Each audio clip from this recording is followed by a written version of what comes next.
Assalamualaikum warahmatullahi wabarakatuh. Apa kabar anak-anak semuanya? Hari ini kita lanjutkan pelajaran kemuhammadiyahan, masih tentang IPM.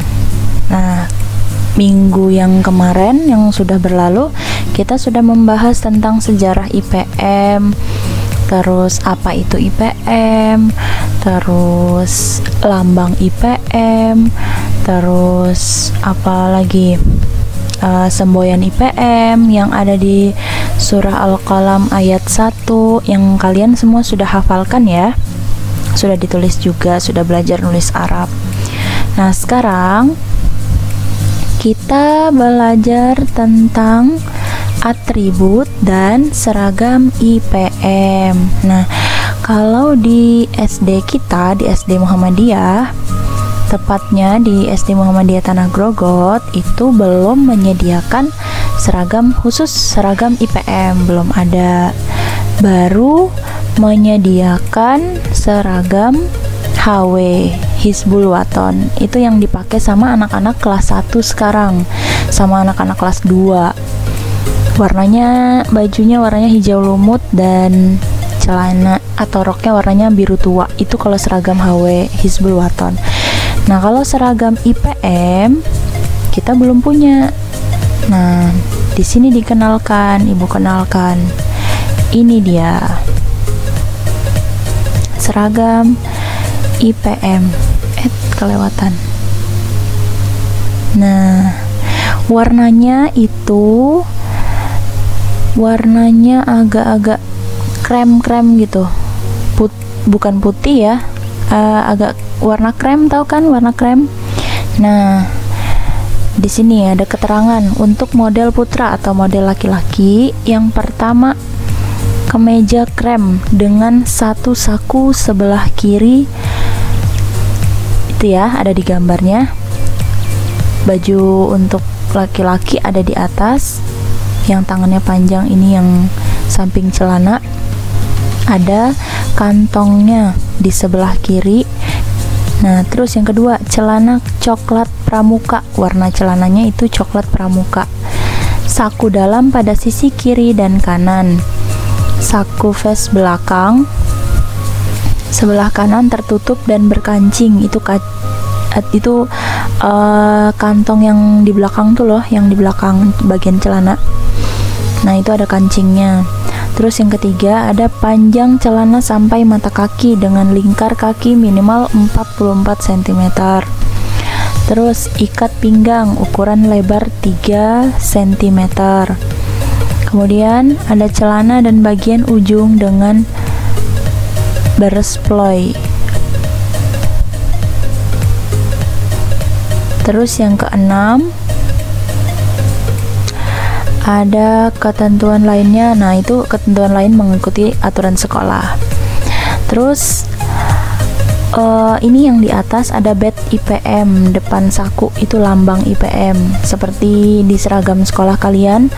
Yang di seragam warna putih itu di kantongnya, di sakunya ada lambang Muhammadiyah ya, lambang SD Muhammadiyah. Nah, di situ, kalau di seragam IPM ini itu ada badge IPM depan saku. Nah, terus ada namanya juga, nama anaknya di dada bagian kanan. Terus di dada, di tangan kanan ada badge nama sekolah. Kemudian untuk pelajar seragam untuk yang perempuan atau putri, yang pertama kemeja krem lengan panjang dengan satu saku sebelah kiri, sama ya, saku sebelah kiri dan ada lambang IPM-nya. Terus kancing bagian depan dapat dibuat full atau sebagian. Yang kedua, kemeja dibuat longgar dengan panjang ke bawah lebih panjang dari baju standar. Bajunya agak panjang. Terus yang ketiga, rok coklat panjang sampai mata kaki dengan resleting di tengah belakang. Saku rok di samping bagian dalam. Yang keempat, rok dan bagian ujung lengan kemeja bersplay. Ini garis putih itu loh yang kalian lihat di gambar tuh, ada garis putih itu bersplay. Yang kelima, ikat panjang ukuran lebar 3 cm. Dan yang terakhir, ketentuan lainnya mengikuti aturan sekolah. Nah, ini seragam IPM. Nah, untuk yang perempuan, jilbabnya itu menyesuaikan warna baju ya. Jilbabnya seperti warna baju. Ada itu di buku kalian, tapi di buku paket kalian di halaman 9, tapi di situ nggak ada warna ya. Di situ gambarnya hitam putih, jadi nggak begitu kelihatan. Nah, di sini ini warna yang asli seperti ini. Celananya coklat tua, laki-laki dan perempuan, dan bajunya itu warnanya krem gitu ya. Ini untuk seragam dan atribut IPM. Atributnya ini nih lambang badge nama IPM itu. Kemudian selanjutnya adalah aku bangga sebagai pelajar IPM, sebagai pelajar Muhammadiyah. Maaf, Ibu salah, bukan pelajar IPM tapi pelajar Muhammadiyah. Aku bangga sebagai pelajar Muhammadiyah. Nah, tentu ya, pelajar Muhammadiyah itu pasti semuanya tidak terkecuali punya kepribadian, sifatnya itu soleh. Yang laki-laki sholatnya selalu di masjid, terus disiplin, kalau ada tugas selalu cepat dikerjakan, kerjakannya sendiri tanpa meminta bantuan orang tua. Sama seperti di sekolah kan, kalau di sekolah kan kerjakan sendiri. Harusnya kalau ketika di rumah sama, kerjakan juga sendiri, jangan sedikit-sedikit ibunya yang dipanggil ya. Terus berbakti kepada kedua orang tua, bantu ibunya di rumah, bantu cuci piring untuk yang perempuan, atau banyak yang dilakukan di rumah ya kan. Apalagi masa pandemi ini kita full di rumah, berarti harus full bantu orang tua, bukan malah sebaliknya full main HP. Nah, itu bukan pelajar Muhammadiyah kalau yang seperti itu ya. Kemudian sebagai wujud bangga sebagai pelajar Muhammadiyah, nah anak-anak semua ketika kalian belajar di sekolah ya dulu, yang kemarin-kemarin ketika kita belajar di sekolah itu setiap pagi ya, setiap pagi dan setiap upacara kita pasti membaca janji pelajar Muhammadiyah. Nah, pasti anak-anak semua sudah hafal di luar kepala ya kan. Yang pertama, ketika mengucapkan janji pelajar Muhammadiyah itu adalah mengucapkan 2 kalimat syahadat, asyhadu alla ilaha illallah wa asyhadu anna muhammadar rasulullah. Kemudian baca doa, mau belajar raditu billahi robba wa bil islami dina wa bi muhammadin nabiyya wa rasula. Nah, kalian pasti sudah hafal kan? Ini doa kalian sehari-hari dulu ketika belajar di sekolah. Nah, ketika belajar di rumah seperti sekarang, jangan lupa baca doa ya. Jangan lupa baca doa. Ayo, siapa yang sudah lupa doa ketika mulai belajar? Ayo, jangan ya. Sebelum belajar pastikan membaca doa meskipun ada di rumah. Selanjutnya, nah ini yang diucapkan adalah kami pelajar Muhammadiyah berjanji. 1. Nah, pasti sudah hafal semua kan? Berjuang menegakkan ajaran Islam. 2. Hormat dan patuh terhadap orang tua dan guru. 3. Bersungguh-sungguh dalam menuntut ilmu. 4. Bekerja keras, mandiri dan berprestasi. 5. Rela berkorban dan menolong sesama. 6. Siap menjadi kader Muhammadiyah dan bangsa. Nah, terus jangan cuma diucapkan, tapi juga harus diamalkan dengan cara yang pertama, sholat tepat waktu. habis azan langsung sholat, jangan nanti-nanti. Kalau nanti-nanti malah lupa. Kalau lupa, nah fatal sudah. Karena apa? Sholat itu adalah tiang agama. Yang namanya tiang, yang namanya rumah ya, kalau nggak ada tiang ya pasti apa? Pasti hancur, rubuh. Coba lihat warung-warung ya, atau tenda deh. Tenda kalau nggak punya tiang, nggak punya tongkat, nggak punya apa tuh kayu untuk diriin tendanya, pasti apa? Pasti roboh, nggak akan mungkin bisa berdiri. Sama dengan sholat. Sholat itu tiangnya agama. Kalau sholatnya bolong-bolong, ya udah bolong deh agamanya. Kedepannya akhlaknya pasti juga nggak bagus, sama orang tua juga nggak hormat. Kalau sudah sholatnya bolong-bolong pasti begitu.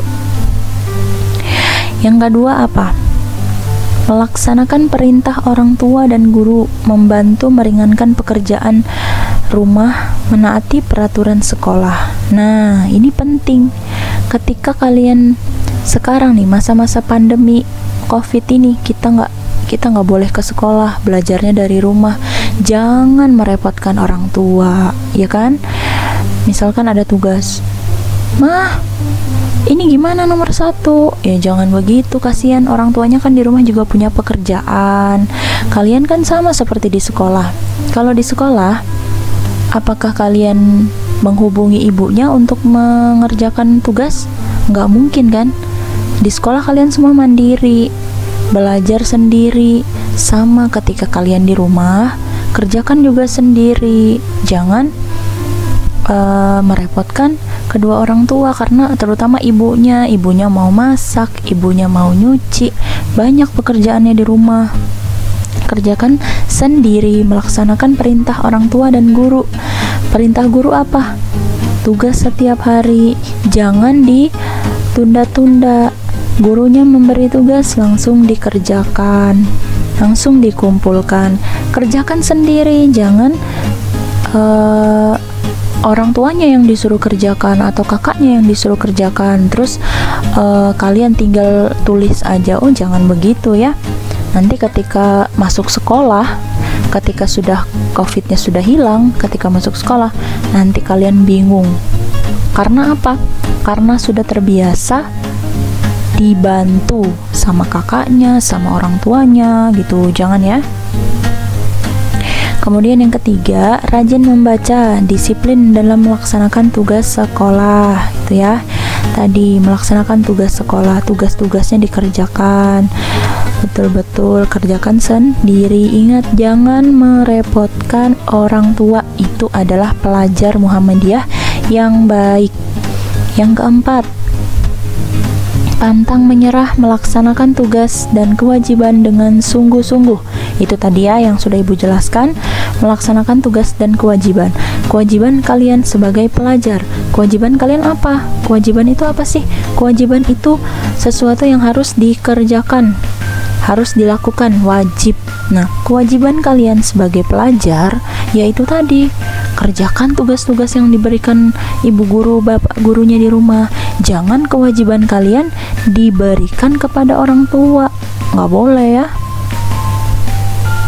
Kemudian yang kelima, suka membantu dan menolong serta dermawan. Nah, anak pelajar Muhammadiyah itu rajin membantu temannya yang lagi kesusahan. Nah, sekarang kan masa pandemi nih, masa COVID. Kalian semua ada di rumah. Bantulah ibunya di rumah, bantu cuci piring, bantu masak, ya kan?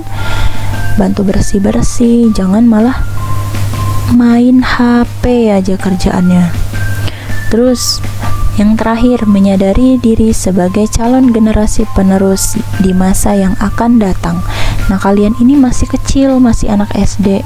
Mulai dari kecil harus ditanamkan rajin belajar, patuh sama orang tua. Terus jangan suka main HP, jangan sering main HP. Kalau kecilnya sudah membantah, dari kecil sudah malas-malasan, tuh besarnya mau jadi apa gitu kan. Makanya dari yang Ibu jelaskan tadi, Pokoknya kalau sholatnya bagus, pasti akhlaknya juga bagus. Pasti bantu orang tua, nggak ngerepotin orang tua, kerjain tugas dari guru cepat gitu ya. Harus diamalkan. Mumpung lagi di rumah, nggak kemana-mana kan, bantuin orang tuanya kerja. Oke.